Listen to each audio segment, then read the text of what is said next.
mãe de Santo Agostinho. É uma santa no início da igreja, século IV. E ela nos dá um grande exemplo de dependência de Deus, de colocar Deus acima de tudo que ela tinha, de toda a sua família. Ela era de família rica, boa, cristã, e aos 20 anos ela já foi assim orientada para o casamento. Casou-se com uma pessoa importante da sua região e teve diversos filhos, mas ela era sobretudo verdadeira cristã. Naquele tempo, ser cristão era alguma coisa que comprometia, porque os próprios governos não admitiam essa nova religião que estava nascendo, mas ela colocava Deus como primeiro na sua vida. E assim procurou levar tanto o seu marido, chamado Patrício, que era um pagão, como os seus filhos, para o temor de Deus, o encontro realmente com Jesus Cristo. E assim ela passou a vida toda trabalhando com esse objetivo de converter a sua família para Cristo. O marido se converteu, morreu na fé. Os seus filhos foram bem orientados por ela, mas havia um que era a ovelha negra. Quem era esse? Era justamente Agostinho. Muito inteligente, formado depois em tanta coisa, professor ilustre da época, viajava muito pelas cidades mais importantes, mas ele não tinha mais fé.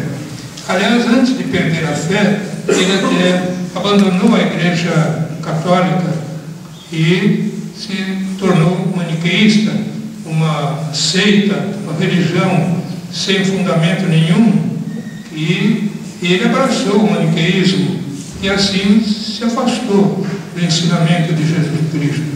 Mas ela, percebendo o perigo que seu filho Agostinho corria, foi atrás dele. E por onde ele andava, ela estava presente.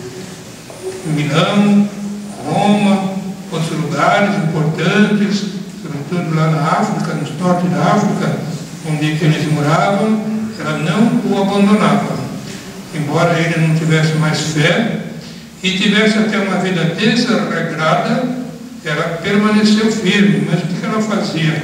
Ela rezava. Rezava muito pela conversão, sobretudo desse filho desgarrado. E o exortava, mas ele não dava ouvidos. E Agostinho foi, na sua vida pregressa, uma pessoa assim muito devassa. Porém, ela rezou quase 30 anos pela conversão do filho. E depois, um dia, em Milão, quando Agostinho ouvia a palavra, o sermão de Santo Ambrósio, ele foi tocado no coração. E daí ele começou a perceber a importância da fé cristã, sobretudo da pessoa de Jesus Cristo. Ele acabou então aderindo, abraçando novamente a fé que ele havia abandonado há muito tempo. E assim ele se tornou não só um cristão convertido, mas depois ele foi ordenado sacerdote, bispo, e hoje marcou realmente a igreja como um grande padre da igreja. Nós o temos como um mestre, doutor da igreja, que realmente iluminou os caminhos de todos os fiéis que se aprofundam na fé cristã, conhecem um pouco a história. Nós lemos quase todos os dias alguma página de Santo Agostinho na liturgia das horas e vemos como ele tinha um sentido assim aberto para Deus.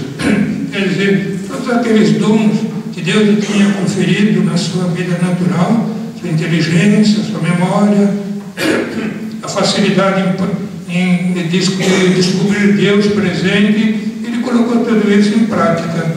Então, vamos dizer assim, Santo Agostinho, ele realmente recebeu de Deus os dons, os talentos, que antes ele não os usava para o mal, para o seu autossuficiência, seu egoísmo, seu prazer, a vida devassa. Depois de convertido, ele se aplicou totalmente com todos os seus dons pelo reino de Deus, formando até uma comunidade de padres que o acompanhavam.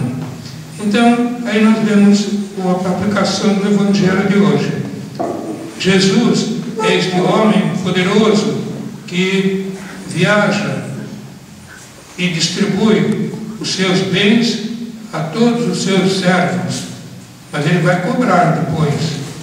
Santo Agostinho, no início, desprezou tudo, mas depois colocou tudo pelo reino de Deus. E assim também deve acontecer com cada um de nós.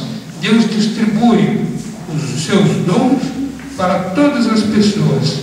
E Ele quer que elas produzam frutos de vida eterna, pelo reino de Deus, pela vida.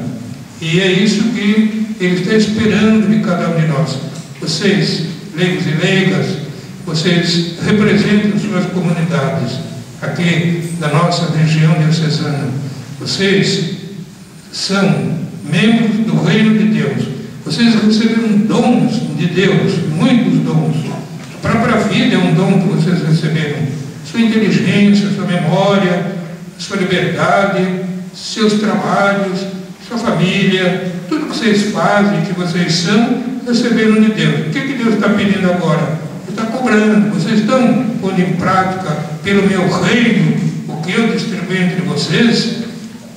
Agora, como diz, quando o Senhor voltou, Ele então recompensou aqueles que fizeram produzir os seus dons pelo reino de Deus e mostrou a alegria que eles haveriam de ter participando da sua glória. Agora teve aquele que não fez nada, foi egoísta, enterrou o talento, viveu só para si. Então foi chamado servo mau e preguiçoso, e não entraria na alegria do seu Senhor.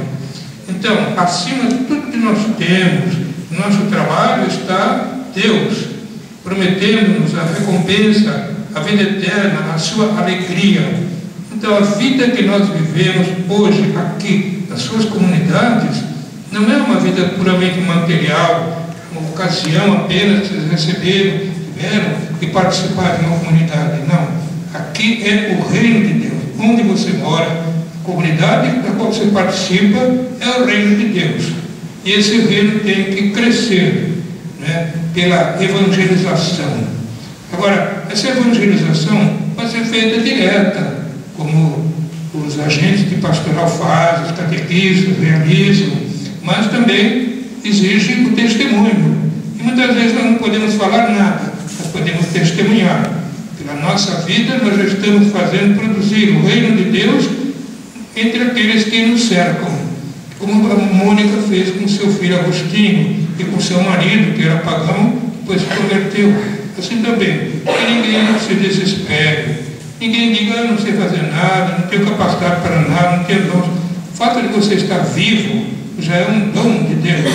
O fato de você ter um pouco de inteligência, um coração que ama, já é um grande dom de Deus. Então, aplique tudo isso na implantação do reino de Deus. É a evangelização que nós devemos realizar pelo testemunho de vida. Quanta gente quer trabalhar e não consegue. Está doente, está numa cama, e como alguém me disse agora, um bispo amigo meu, que está muito enfermo, né? Ele é jovem, muito mais jovem do que eu, está passando muito mal. Mas ele está certamente santificando a sua diocese pelo sofrimento que ele está passando. Ele não pode falar, não pode pregar, não pode sair do hospital, mas está realizando um grande testemunho pelo reino de Deus. É assim que cada um vai fazer aquilo que pode, que Deus não vai cobrar nada daquilo que nós podemos fazer. As nossas capacidades são limitadas, certo? Mas Ele quer que nós façamos o pouquinho que nós podemos fazer. A gente percebe que as pessoas são muito atarefadas, né? Nessa mudança de tempo, está tudo meio confuso, as pessoas se deixam levar pelas comunicações, rádio, televisão, internet, tanta coisa, a vida agitada, e às vezes a pessoa esquece completamente de Deus. claro que essa pessoa vai viver infeliz, que vai cada vez ser mais infeliz ainda, se enterrando no seu egoísmo, nas suas preocupações, que parecem coisas do outro mundo, mas na verdade não são nada, porque o tudo mesmo é Deus, é Jesus Cristo, é o seu reino. O trabalho que Ele quer em nós é a evangelização. Agora, o mundo não pensa assim.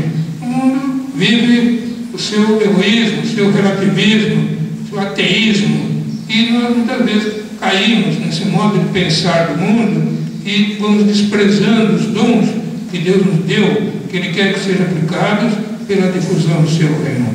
Eu espero, então, que este nosso encontro, este estudo com vocês, leigos e leigas, seja muito proveitoso para depois cada um colocar em prática, continuar trabalhando pelo reino de Deus, onde vocês vivem, e esta é a sua missão. Elevemos agora nossas preces a Deus.